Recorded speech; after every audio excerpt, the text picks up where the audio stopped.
Vijay doctor, మరి మా కాంపౌండర్లు, sister అమ్మలు, మా మందుల దుకాణపోలు, అద్దాల దుకాణ పిల్లలు, మా ఆయమ్మలు అందరూ కూడా మంచిగా పనిచేస్తేనే ఇగో ఈ ఆపరేషన్లో నేను. అట్లనే మీరు కూడా నా మీద నమ్మకంతో ఉచిత ఆపరేషన్లకు తీసుకొచ్చారు. కులం లేదు, మతం లేదు, ఈ ప్రాంతం లేదు. కొంతమంది వేరే నియోజకవర్గం కూడా ఉన్నారు, నాకు ఓట్లు వేసిన వాళ్ళు కూడా కాదు. ఇప్పుడు కొంత రోడ్లకు అనుకుంటారు, అందరు ఉన్నారు. అన్ని తీర్లకు చేసినాం. ఇలా ముస్లింలు ఉన్నారు, హిందువులు ఉన్నారు, మతం లేదు, కులం లేదు, ప్రాంతం లేదు. రెండోది వస్తే ఇక కొంతమంది మాట్లాడుతూ ఉంటారు, మాకు ఇడికలు అమెరికాకి పైసలు వస్తే ఇడికలు వస్తాయి. మా స్వచ్ఛంద సంస్థతో పనిచేస్తే కానీ దేనికి నేను రావు.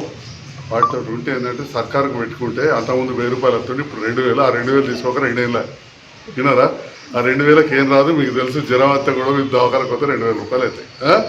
కానీ ఈ దవాఖాన మనదే, ఇన్నేళ్ళకు మనకు అన్ని తీరు ఉన్నది. కాబట్టి మాకు కూడా దేవుడు ఇచ్చిన కడికి చెయ్యి నాది మంచిగా ఉంది, మా డాక్టర్ది మంచిగా ఉన్నది, మా పిల్లలు కూడా అందరూ పనిచేసే వాళ్ళు ఉన్నారు. కాబట్టి ఇట్లా చేయగలుగుతున్నాం. చాలాసార్లు చెప్తా, ప్రపంచంలో ఎక్కడ కళ్ళు కనబడిన వాళ్ళు ఎక్కువ ఉన్నారు అంటే సగం మంది భారతదేశంలో ఉన్నారు.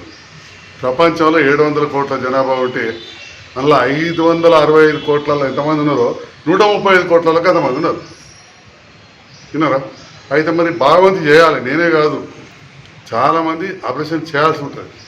రకరకాలుగా రాజకీయాలు మాట్లాడుతుంటారు, రాజకీయాలకు దీనికి సంబంధం ఏం లేదు. కాబట్టి మీ అందరినీ కోరేది ఏంటంటే, ఇప్పుడు ముఖ్యమైన విషయం, మీరు ఎంత వచ్చినావు ఇక మీరు చూసుకోవడం చాలా ఇంపార్టెంట్. అందరికీ మంచిగా ఉన్నది. ఎట్లా వేయాలి, కింది రెప్ప ఇట్లా అని 7 సార్లు వేయాలి, మీది రెప్ప ముట్టద్దు.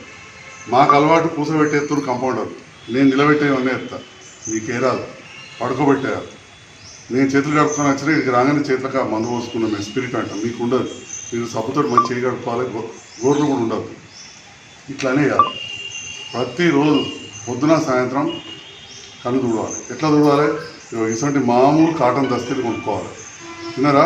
మామూలు కొనుక్కోవాలి, బాగా భారీ అవసరం లేదు. మీరు చూపిస్తానికి నేను కూడా అలకడ సస్తదే ఇప్పుడు 4 దస్తీలు కొనుక్కొని తెల్లగా మా సకలం ఎంత మంచి ఉతికి, మీరు కూడా అట్లా ఉతికి ఇప్పుడు ఆరేసుకోవాలి. ఇప్పుడు పోయి ఆ పని చేయాలి. ముందుగా రేపు పొద్దుగాల 2 దస్తీలు తీసి ఇంతంత గిన్నెల నీళ్ళు పోసి అలా వేసి మంచిగా మరగబెట్టాలి.